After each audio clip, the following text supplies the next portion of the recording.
বিরুদ্ধে অভিযোগ আনা হয়েছে আমি পরিবহন সেক্টরে চাঁদাবাজি করি। আসলে পরিবহন সেক্টরে আমি কোনো অনিয়ম, দুর্নীতি, চাঁদাবাজির সাথে জড়িত নই। দেশের সাধারণ মানুষ আমাকে জানে এবং চিনে। আমি সততা, স্বচ্ছতা, জবাবদিহিতায় বিশ্বাসী। একজন দেশপ্রেমিক মানুষ হিসেবে নিজেকে দাবি করি।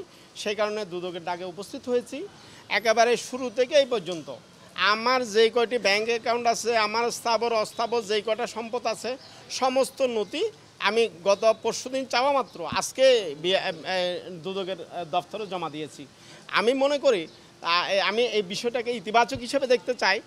তবে পরিবহন সেক্টরে যারা মাফিয়া নেতারা আছেন, পরিবহন সেক্টরে যারা চাঁদাবাজি, নৈরাজ্যের সাথে জড়িত, যাদের কারণে এই যে হাজার হাজার মানুষের প্রাণ চলে যাচ্ছে, যাদের কারণে সড়ককে শৃঙ্খলায় আনা যাচ্ছে না, আমি তাদেরকেও প্রত্যেককে দুদকের কাঠগড়ায় দাঁড় করানোর জন্য অনুরোধ জানাচ্ছি। দেখুন, আমি এই ইতিপূর্বে আওয়ামী লীগের সময়েও আমাকে হয়রানি করা হয়েছে।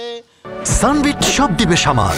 সানবিট ম্যাজিক প্রেস ডিশওয়াশিং এর মাথা ঘোরানো সলিউশন। বাংলাদেশ ব্যাংকের গোয়েন্দা শাখা থেকে আমাকে নোটিশ করা হয়েছে, দুদক থেকেও আমাকে বিভিন্ন সময়ে তলব করা হয়েছে।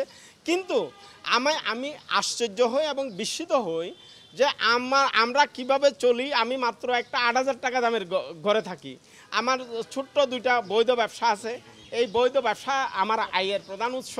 আমার স্ত্রীর বৈধ ব্যবসা আছে, তার এইটা বৈধ আয়ের উৎস। কিন্তু আমি পরিবহন সেক্টরে কোনো ধরনের এই যে যাত্রী কল্যাণ সমিতি দীর্ঘদিন যাবৎ এটা করতে গিয়ে আমি সরকারি কোনো অনুদান পাইনি, দাতা সংস্থারও কোনো সহযোগিতা পাইনি।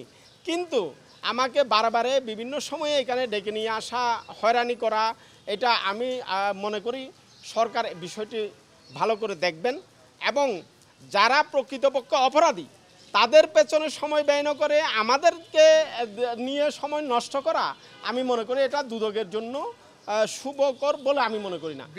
আমি একটা বিষয় দেখতে পাচ্ছি, সেটা হলো বাংলাদেশের সবকটি সরকারি প্রতিষ্ঠান দুর্নীতিতে নিমজ্জিত, ব্যাংকের টাকা পাচার হয়ে যাচ্ছে এবং এই যে বিআরটিএ সহ সড়ক পরিবহনে আমরা দেখতে পাচ্ছি আওয়ামী লীগের সময় থেকে পৃথিবীর যে দামে সড়ক নির্মাণ এবং মেরামত হয়, আমাদের দেশে কয়েক গুণ বাড়তি দামে সড়ক নির্মাণ এবং মেরামতের নামে লুটপাট হচ্ছে। রেলে যে লাখো কোটি টাকার বরাদ্দ, এখানে প্রায় 80% লুটপাট হচ্ছে। এই সমস্ত জায়গাগুলোতে নজর দেওয়া দুদকের প্রয়োজন বলে আমি মনে করি। দেখুন, পরিবহনে অনেক মাফিয়া নেতারা বিদেশে পালিয়ে গেছেন। আমি 5 তারিখের পর থেকে তাদের গাড়ি জব্দের জন্য দুদকের কাছে আহ্বান করেছিলাম। আমি সন্দেহ করি যারা বিদেশে পালিয়ে গেছেন, যাদের গাড়ি জব্দ হয়েছে, তারা আমাকে দুদককে আমার বিরুদ্ধে ব্যবহার করছেন বলে আমি মনে করি।